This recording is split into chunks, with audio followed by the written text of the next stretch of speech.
On the cutting edge of societal evolution, Rush Limbaugh having more fun than a human being should be allowed to have. You didn't build that. You didn't make that happen. You didn't have anything to do with that. There's a lot of smart people out there. A lot of smart people that don't have anything. You've got a business you didn't build that. Somebody else made that happen. You didn't build that. Captures the split of the left and right in America today, 2012. I'll tell you, I speculate on these people who hate the country. One of the things they do, Obama's a classic illustration. They start with the kids. Cartoon shows, classroom, day-to-day life. Communist parents, leftist parents start maligning the country. How unfair it is, how unjust. All the horror stories of our nation's past. They get these kids literally hating this country. And the kids grow up and become Occupy Wall Street members. Or they want to go into journalism and change the world. They want to take down a presidency. I read a fascinating piece. Conrad Black reviewed Douglas Brinkley's book on Walter Cronkite. And in the review, Conrad Black makes a point some of you might think is a little narrow in its scope. But he said the place that we can trace the current sharp ideological cultural rot divide is two things: the Vietnam War and Watergate. And he blames Cronkite for both of them, but the left in general.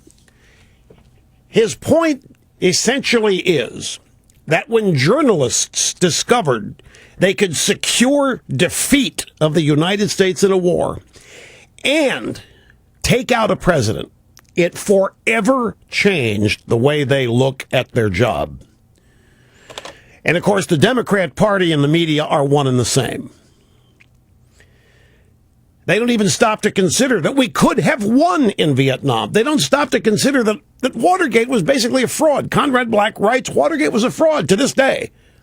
Nobody can really tell you what Watergate was. But the sense of power that the Democrat Party and the media felt and achieved, losing a war, securing the defeat of a war they thought was unjust, so we had no business winning, and then ridding the White House of a president they despised. He said that forever changed the nature of journalism. And, in fact, Congresses.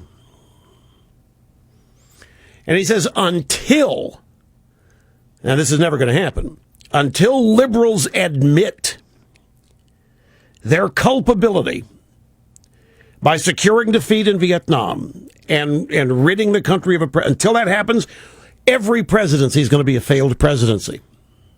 Because the objective of the media is going to be to either get rid of a Republican president or artificially prop up a liberal president who's doing horrible, rotten things. All for the express purpose of seeing the power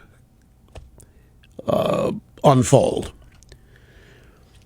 And I think he's on to something with this. I think much of what the media does today, their monopoly is not what it was during Vietnam and during Watergate. They don't have a monopoly anymore. They long for the days of their monopoly. And I think much of what they do is now designed to show themselves and everybody else they've still got the power to shape opinion, majority opinion, amongst the population. That is what motivates them, excites them, to prove to themselves they can still do it. If it takes 6 years, we're going to destroy George W. Bush.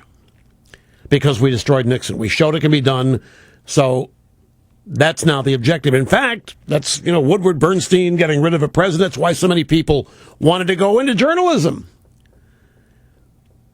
They wanted to take truth to power. They wanted to wipe the powerful, unless they're liberal Democrats, of course. So you start with the kids. They go into journalism school. They go into movies, entertainment, what have you. They go into pop culture. They are taught from the moment they can understand the language, that this country is horribly rotten. I think it's exactly who Obama is. Every influence he's had, every formative influence, from his father on down to his stepfather, to his mother, to his mentor, Frank Marshall Davis, to his professors, it's all been how rotten this country is. And now he's president. Now, they can't be honest. They still haven't gotten to the point where they can be honest about it. That's what's amazing about this slip-up. For some reason, Obama was really frustrated on Friday, and he just let fly with what he has been covering up. He let fly with what they've been trying to mask. And that is their distaste, their literal dislike for this country. Well, the mask is gone. And now people who were having trouble getting their arms around the idea that we'd elected somebody who doesn't really like the country, now they're seeing it. And they're not happy about it. 6 pages when you print it out. The New York Post went around and talked to business people. This is happening all over the country. Chicago Tribune. Business owners, people that voted for Obama are livid with this. And they're writing and they're talking about their hard scrabble stories. Their parents, their grandparents, the hard work establishing and maintaining a business and all that went with it. No vacations, no extra money, no movies.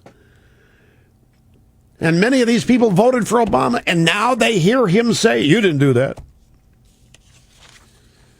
You didn't build that. Somebody else made that happen. Finally, people are getting their arms around this now. And it's helping to put all this other stuff in perspective. What do you mean, Romney's tax return? Who cares? They're not talking about Romney's tax returns anywhere. Ask yourself, wherever you live, if you still read your local paper, how much attention to in the local news is there about Romney's tax? You might see on the front page a wire service story from the New York Times about it, but is anybody in your local town talking about whether or not Romney's tax returns he needs to release more, or whether Romney's got offshore money? You know what they're talking about? 386,000 unemployment applications just out today. You remember last week, the media was excitedly and breathlessly reporting the plunge in applications for unemployment. Oh, now Reuters today is despondent over this news. We're inching dangerously close to 400,000, that magic number of unemployment compensation applications. 386,000. We have a country in a tailspin. And this is what people care about, and this is what people are talking about. They're not talking about what Obama wants everybody to talk about. Oh, the media is, but the media is not succeeding in distracting people. Now, this CBS New York Times poll today with Romney ahead by 2, yes, it's margin of error, but still, it's a first. Trust me, in the White House, they're not saying, it's margin of error. You know it's going to be like this the rest of the way. They're not saying that. Because the trend, which is easy to see, the trend is not good news for Barack Hussein Obama. So you got weekly unemployment claims now at 386,000. Next week, that's going to be revised up. It's going to be at least 390. Foreclosures. People are still losing their houses. What do you mean, how's it possible? We haven't turned the corner. We have not done one that we have not gone in a positive direction in this economy in 3.5 years. Everybody knows it. That's what people are talking about. Factory activity contracted for a second month in a row. U.S. manufacturing, therefore, is on a downward trend. Home sales dropped 5.4%. That's the biggest decline in home sales in 9 months. Retail sales dropped for the third straight month. Consumer confidence is down to 84.7. U.S. business inventories increased by 0.3%. That's replacement. That's not. Sales, nationwide, retail sales down 0.1%. Food prices are skyrocketing because of the drought. And where's Obama on that, by the way? He's going to lower the sea levels. Why not make it rain? And last week we learned that more people are signing up for disability than are signing up for unemployment. Now, this is what people are talking about. All these things, John Nolte assembled this list at Breitbart.com, and all these things, this is what real people are living, what real people are talking about, and what real people are starting to understand Obama doesn't care about.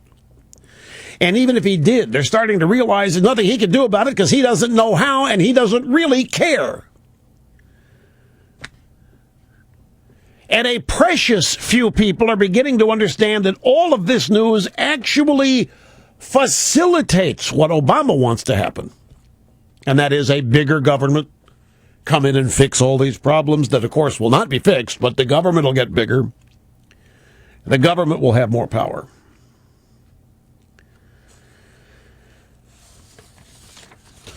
But all of these things, yeah, they may be reported, but that's it. After the unemployment news today and Reuters, that's all they'll say about it till next Thursday. If it were a Republican president, it would be the only news of the day, and it would carry over to the Sunday shows with job expert here, job expert there, trying to explain what it all meant. Obama wants, whatever he wants, he gets. He wants this to be a one-day story, that's it. But they can try as hard as they want, try to make people care about Romney's tax returns.